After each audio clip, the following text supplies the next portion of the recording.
It's not gonna happen.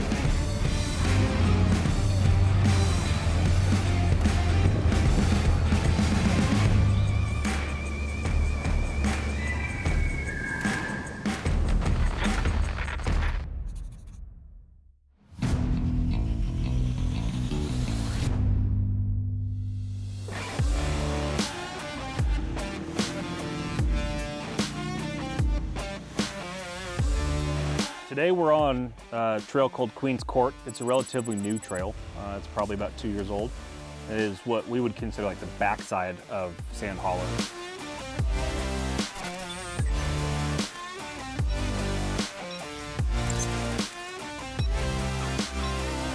So there's not a lot of trails out here, and we've been trying to kind of open up some more. It's a really great area compared to, you know, the normal trails in Sand Hollow. You get a lot of red rock and the red slick rock out there. Out here, it's a lot more boulders, a lot of tighter canyons, and so it offers a really nice variety of terrain and kind of gives, you know, a little bit of everything. You can find that slick rock, the sand dunes, and all that stuff. Today, I have with me Jeremy Ricks from Disciple Off-Road and my wife, Courtney, who works with me at Carbon Off-Road. Jeremy's driving his 2014 JKU on 38-inch Nitto Trail Grapplers, and Courtney's driving her stretched 2002 TJ on 40-inch Nitto Trail Grapplers. I'm driving my 2009 Jeep JKU also on 40-inch Nitto Trail Grapplers. The Trail Grapplers work great out here in this terrain. The tread pattern itself has a nice aggressive lug structures. The way that it works, you know, it keeps rocks from getting stuck. It really does lend itself to having a lot of traction out here on this slick rock. It also has the additional tread on the sidewalls, so when we're going up some of these V-notches or the canyons that we do,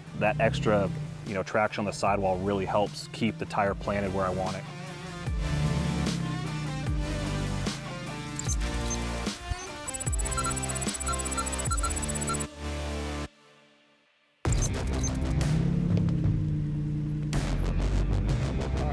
So I mean, this obstacle's pretty straightforward. It's got a pretty good stair step on the passenger side, but I think if you're just trying to hit it straight on, there's a possibility you just hit your belly and kind of don't go anywhere.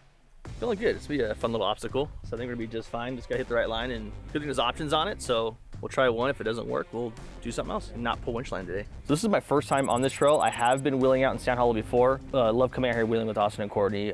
We always vibe really well. We have a good time, which is what this is all about.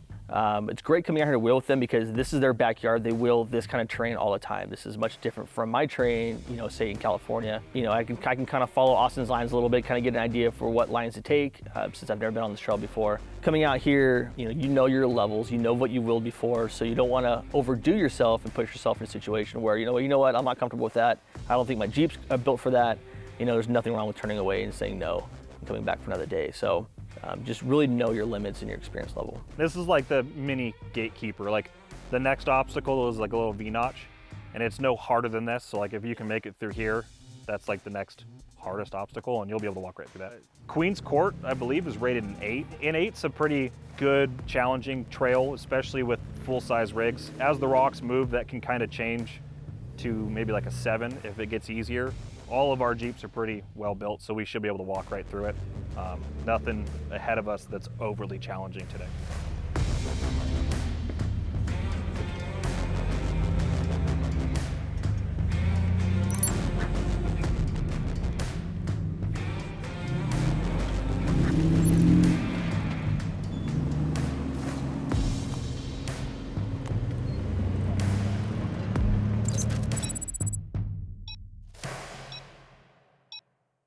Most of our trails in Sand Hollow are slick rock versus this trail has more boulders. Gives you a little bit different terrain, which is nice. It's a big change of pace from what we're used to running out here.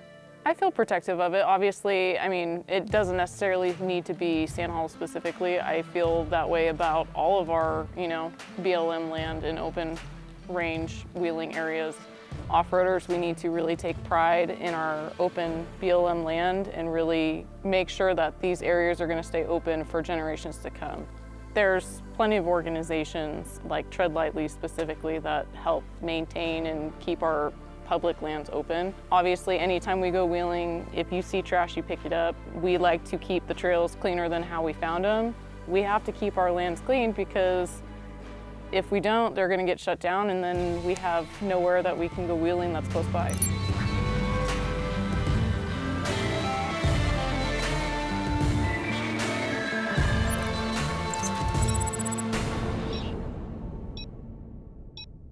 I like the first one. That one changes a lot. Those rocks break down and roll and move, so that one's constantly changing. This one doesn't change at all. It's just a pretty steep rock face. So we got to get up this little V-notch in front of me.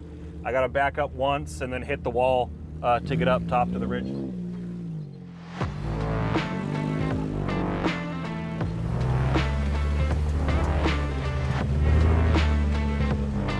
Yeah, so when you back up, you'll see there's a little bridge, and you want to just drive up it with your driver's side.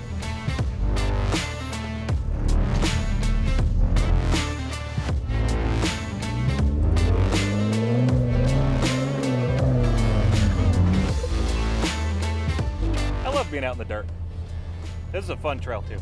We helped break this trail originally just maybe 2 years ago, so it's still pretty new, and it's a fun one because it hasn't been super burned in yet, so some of the bigger rocks are still where they're supposed to be, and it hasn't been really completely ran through just yet.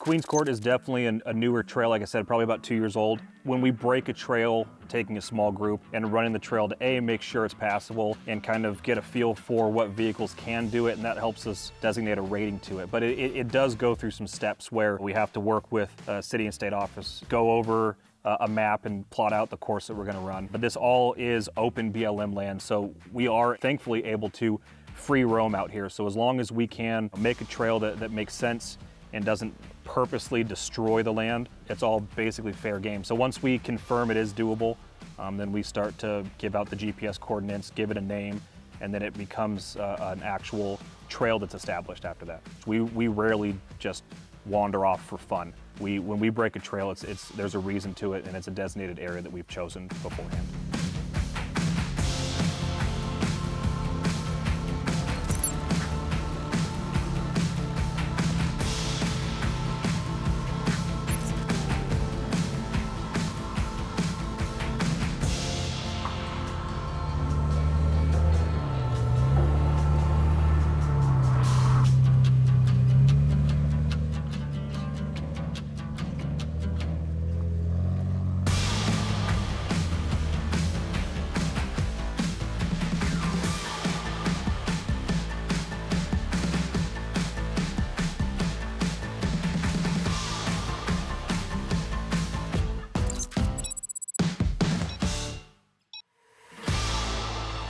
Intention was always to go way driver and try and land on that rock.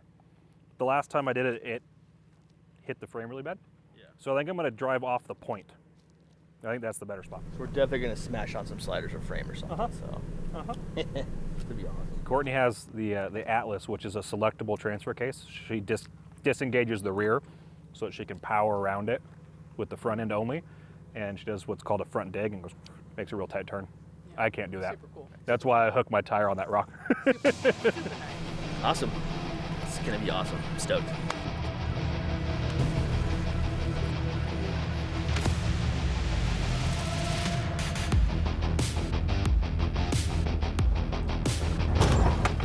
Ow.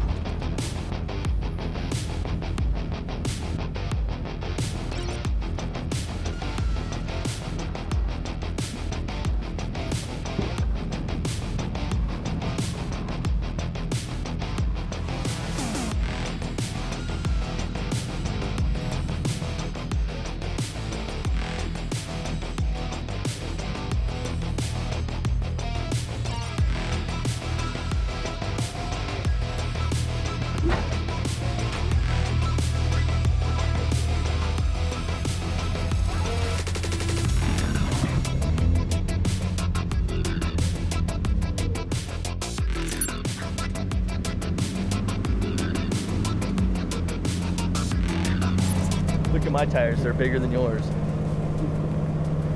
So we've had these 38s on our Jeep for a couple months now. We just ran them in Moab. They get a little more ground clearance. Obviously, I feel like I'm not hitting dip maybe as much, but I know going to something okay, cool, I know I have a little bit extra ground clearance. So going off ledges like that, it helps because your tires are hitting ground a little bit faster than they normally would. So it's always nice to get more lift out of the vehicle for bigger tires compared to the lift itself.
Getting into a trail like Queen's Court that's rated a 7 or an 8, depending on the day and the terrain. Seat time is everything, just really getting in there and feeling out the vehicle, knowing what the vehicle can and can't do. Jeremy's pretty comfortable. I've watched him a couple times in the mirror.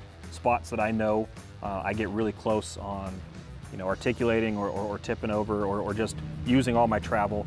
I can see that he might float a tire just a couple inches off the ground, but he's comfortable. He can walk it, continue forward, and it always drops down. So knowing the limits and feeling the vehicle and understanding, what it can and can't do and where those limits are that you're comfortable with, that's how you can progress and get into these tougher trails and feel confident to be able to tackle them. It's that adrenaline rush. It's that challenge of like, what can I make it up this obstacle? Like I put all this time and money in this Jeep, like I made it how I wanted to. Now let's see if it could do what I want it to do. But that feeling you get after it is the rewarding part. And you get that nice adrenaline rush. You're all stoked on it.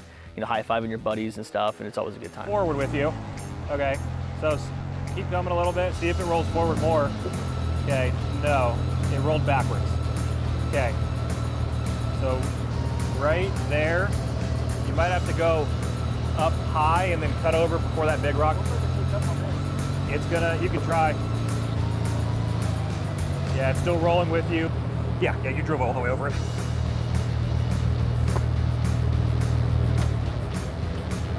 Okay, come forward. See if that'll grab it. If it crawls under. Yeah, there you go. Yep, you're over it. But guess what? I was not winching today. It was just not gonna happen, so.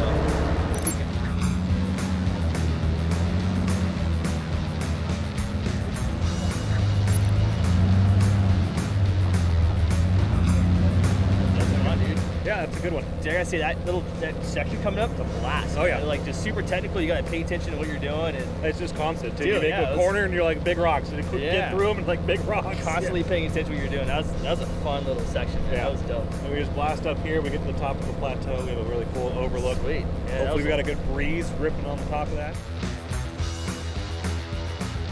I don't think we really have a weak link. I mean, I know Jeremy's super happy that we haven't had to pull any winch line today, and so that's always good. He felt maybe like he was getting into a rut of always having to pull a winch line out at some point, but no, he's been doing great today.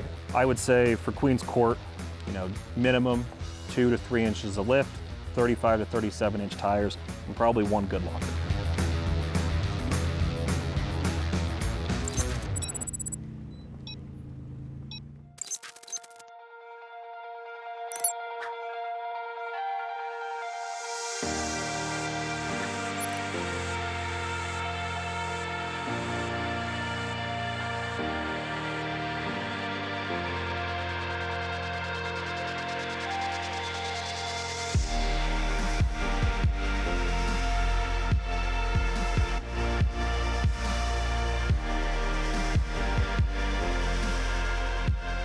That's gonna do it for us today on Queen's Court. We're at the final plateau at the end of the trail. Got a little RC car action with the Axial SCX 24s. We're gonna play around for a little bit. We're gonna get back down, get out of this triple-digit heat. But I wanna thank Courtney and Jeremy for coming out with me today. I wanna thank Nitto and Driving Line for making it possible. I also wanna thank you, the viewer, for watching. If you enjoyed this video, please like, comment, and subscribe, and we'll see you on the trail.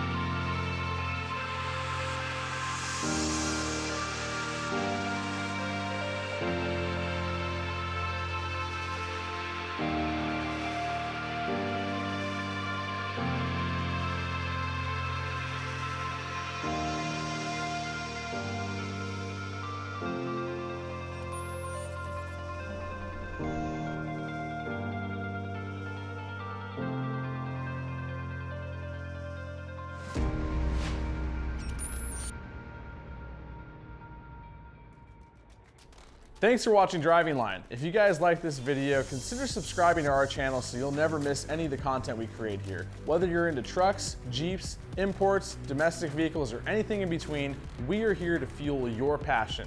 So hit that subscribe button and we'll see you guys next time.